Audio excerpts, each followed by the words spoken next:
Imagine the dawn. The year is 1502. A cold, thick mist still rests upon the mirrored waters of the immense Lake Texcoco. Even before the sun dares to break the darkness on the horizon, the greatest and most dazzling metropolis in the Americas is already awake. Tenochtitlan, the jewel of the Aztec Empire, is a city of canals, bridges, and monumental pyramids that rivals any European capital of its time in both size and sanitation. The scent of wood smoke begins to rise from thousands of adobe homes. It is the beginning of a new day, and we are going to follow the next 24 hours in the life of an elite warrior, a nobleman of Mexica society. Today is no ordinary day. Today is the climax of a sacred festival, a day when this warrior's menu will include a delicacy that, to our modern minds, is a source of horror, but to him represents the most profound and reverent cosmic communion. We hear the word and are immediately flooded with images of unbridled savagery and bestiality. But history, when examined closely, is rarely that simple.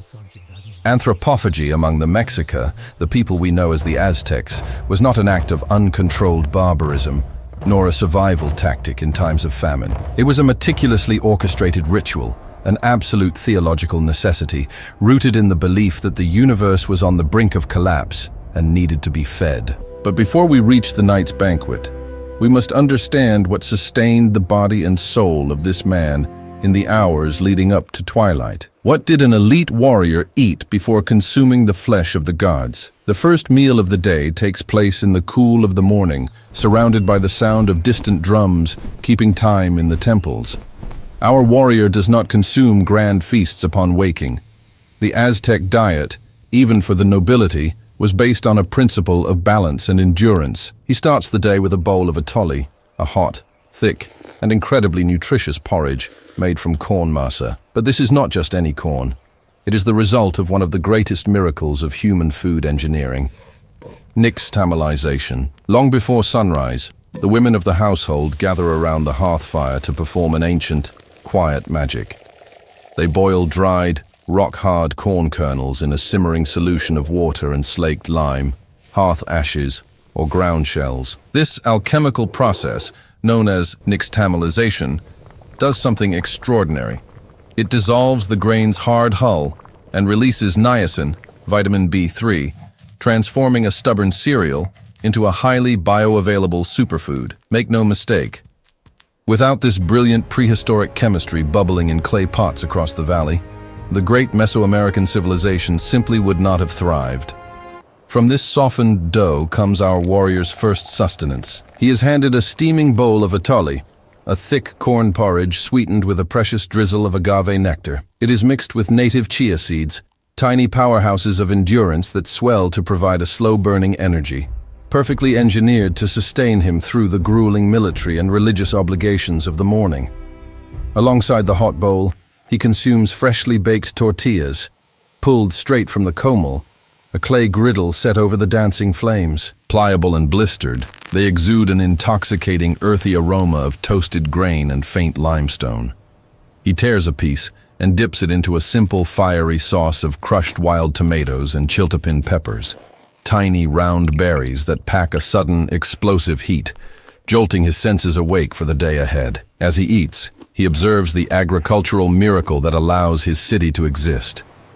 Tenochtitlan is an island, and space is scarce. To feed hundreds of thousands of mouths, the Aztecs invented the chinampas, the floating gardens.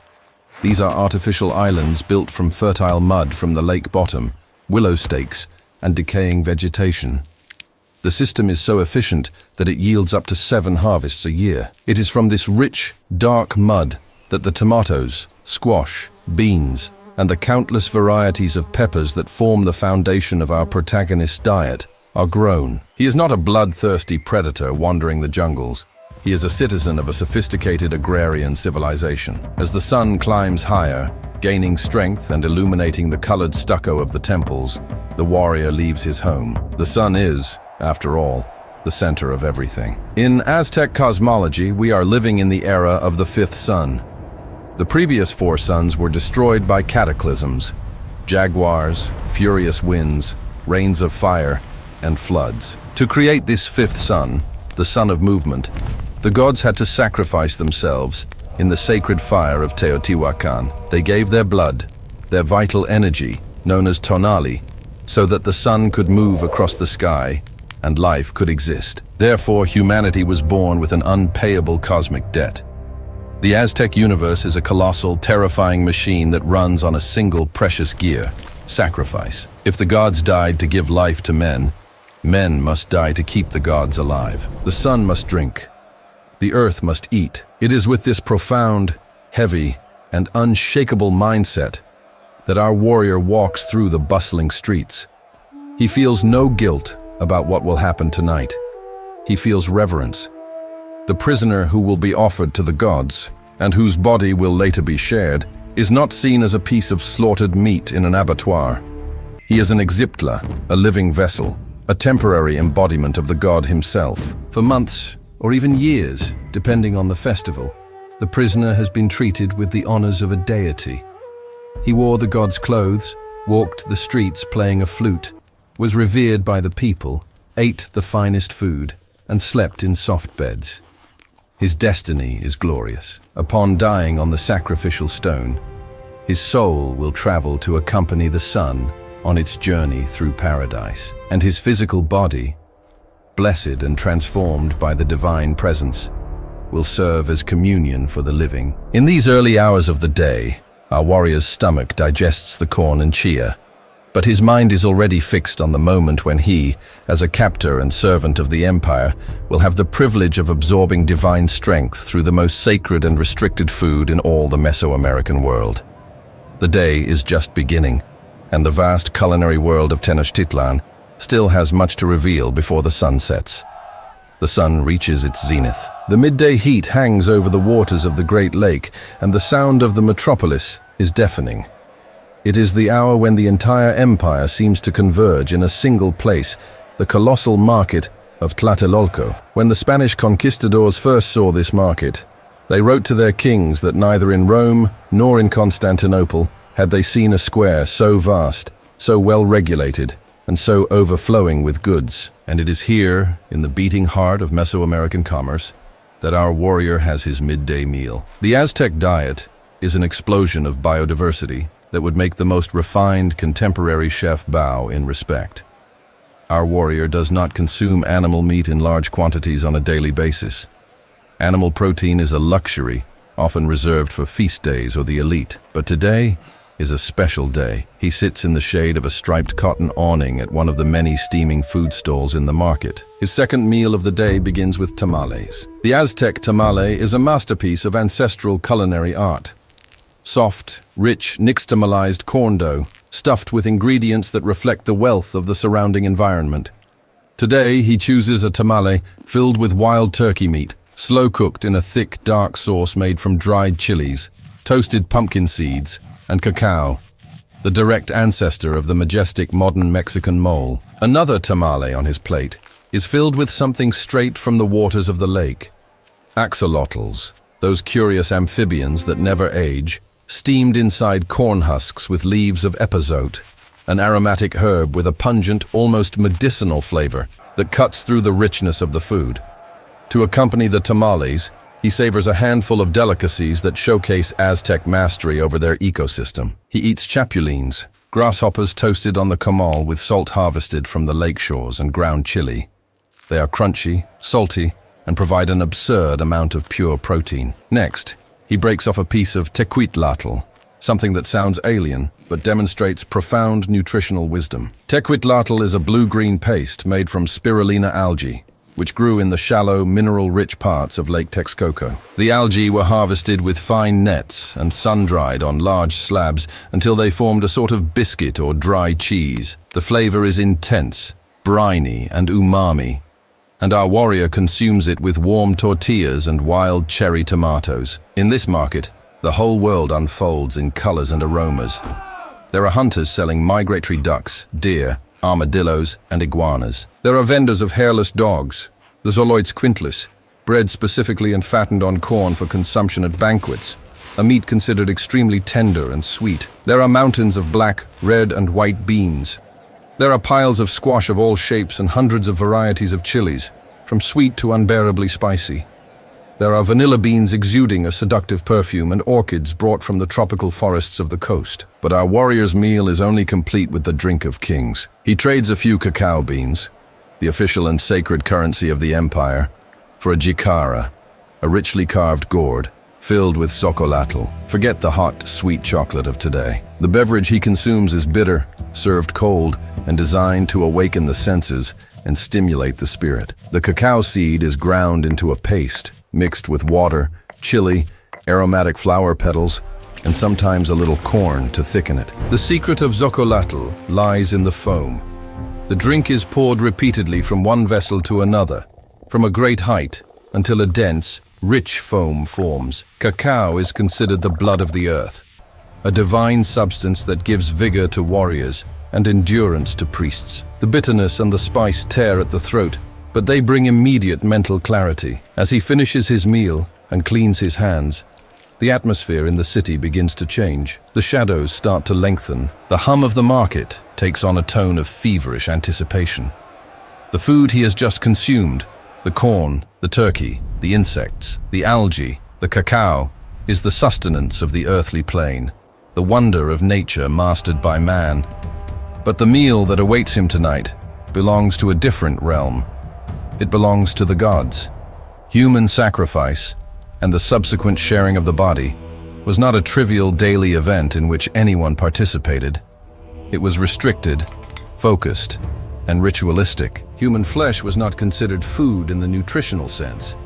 It was not sold in the Tlatelolco market. It was strictly forbidden to kill someone for common consumption.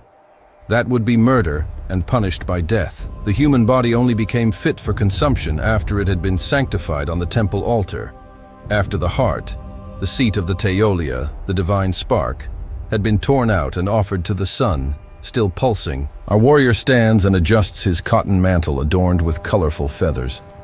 He walks toward the sacred precinct, the Templo Mayor, the great step pyramid that represents the center of the universe. The bone flutes and jaguar skin drums begin to echo more forcefully. The sun is beginning its descent toward the underworld. The cosmic debt is about to be paid, and the table of the gods is about to be set. The sky over Tenochtitlan is tinged with deep red, purple, and gold. It is twilight. For us, the end of a day. To the Aztec mind, the most critical moment of existence, when the sun begins its perilous nightly battle against the forces of darkness in Mictlan, the underworld. It is on this threshold between light and shadow that the grand ceremony reaches its apex. The fires on the temple summits are lit, illuminating the towering statues of the gods carved in volcanic stone, and the air grows thick with the sweet, intoxicating scent of copal, the sacred incense that bridges the realm of men and spirits. Our warrior waits in the courtyard of his Calpulli, his neighborhood and family lineage. He, and only the nobles, elders, and warriors who have proven their worth, have the right to participate in what is to come. High atop the pyramid, the offering has been made. The prisoner, the Ixiptla, has fulfilled his glorious destiny. The blood has been spilled to quench the thirst of the universe. But what happens to the physical vessel? The body that for months housed the essence of the god. It is not discarded. It has been transubstantiated. The flesh of the victim is no longer the flesh of a mortal man. It has metaphorically become Teonanacatl, divine flesh. This is where the history of culinary arts crosses the abyss of sacred taboo. The body is reverently brought by the priests down the steep stone steps of the Great Pyramid, handled not as a fallen enemy, but as a holy, transubstantiated relic. The preparation and distribution of this meat are surrounded by rigid, unbreakable rules, with specific cuts meticulously assigned to different ranks of the nobility. The warrior who actually captured the prisoner on the battlefield, who spent months treating the captive with reverence, weeping with him and calling him his spiritual son, cannot consume the flesh. To do so would be considered a devastating act of self-cannibalism and a profound breach of the sacred taboo, because, ritualistically, their identities have merged into one. The captor must observe the feast in solemn fasting. But our protagonist, sitting in the courtyard as an honored guest and a fellow elite warrior from the captor's extended Calpulli, his neighborhood lineage, is permitted to partake. He receives his designated share, entrusted to absorb the divine energy on behalf of his house. The divine flesh is not roasted on spectacular bonfires, nor is it devoured wildly as popular myths often suggest. It is treated with extreme delicacy and incorporated into a dish that, in a modified form, exists and is beloved in Mexico to this day: pozole. In the time of our warrior, this ceremonial dish was called tlacatlaoli. Its base ingredient was, once again, corn, but a specific type of corn: cacahuazintl. These large, white, meaty kernels were subjected to prolonged nixtamalization. After hours of boiling, the corn blossomed, opening like small white flowers in the steaming water. Corn, according to the Mayan and Aztec creation myths, was the raw material used by the gods to mold the first human beings, the men of maize. In the large clay pots boiling in the courtyards of the nobles, the sacralized meat, cut into small, precise pieces, is added to the cacahuazintl corn broth. Only a pinch of salt accompanies the mixture. No other seasoning is permitted. No fiery chilies, no tomatoes, no epazote, no cacao. The absence of seasoning is not a lack of culinary skill. It is a theological imposition. The communion must be pure. The taste of the divine essence, combined with the primordial corn, must not be masked by earthly elements. Tlacatlaoli is not meant to delight the palate in a mundane way. It is designed to feed the spirit, to transfer the tonali, the vital and sacred energy impregnated within the flesh, directly into the souls of the warriors. Night has completely fallen when the dish is served. The silence in the courtyard is sepulchral. Our warrior holds a small, finely polished clay bowl. The hot steam rises, carrying the mild scent of boiled corn. He consumes the meat and the broth ceremonially, with slow, calculated gestures, fully aware of the absolute weight of that moment. Every bite is a microcosm of the Mexica belief. Life springs from death. The flesh of man and the flesh of corn are one and the same, forged together in the crucible of cosmic destiny. The portion is small. He will not leave this banquet stuffed, but rather fulfilled by an invisible spiritual force, reaffirming his connection to his community, his emperor, and his gods. When the bowl is emptied and the final prayers are chanted, the 24 hours come to a close. Our warrior retires to rest beneath the starry night, his body sustained by the corn, the turkey, the algae of the lake, and his spirit armored by the fragment of divinity he has just absorbed. As we look back at this day in the year 1502, we are confronted with the astonishing complexity of the human condition. It is easy for us, spectators of the 21st century, to judge the past through the lenses of the present, to label the unfamiliar as monstrous, and to close our eyes to the sophistication of societies that seem terrifying to us. But the true journey through history requires that we try to understand the world not as it is, but as it was believed to be. For that warrior, the world was constantly threatened by an eternal darkness, and humanity bore the colossal burden of keeping the lights of heaven burning. The diet of the Aztec Empire, from the humble chia seed to the strictly regulated tlacatlaoli, was not merely a way to stave off hunger. It was an unbroken, beautiful, and brutal expression of their philosophy of life. That we are all intrinsically linked to the earth, that everything we receive must be paid back, and that in the end, the greatest nourishment in the universe is sacrifice itself. History, my friends, is rarely made of easy answers, but it is in the attempt to understand it that we discover just how profound, frightening, and magnificent we humans can be.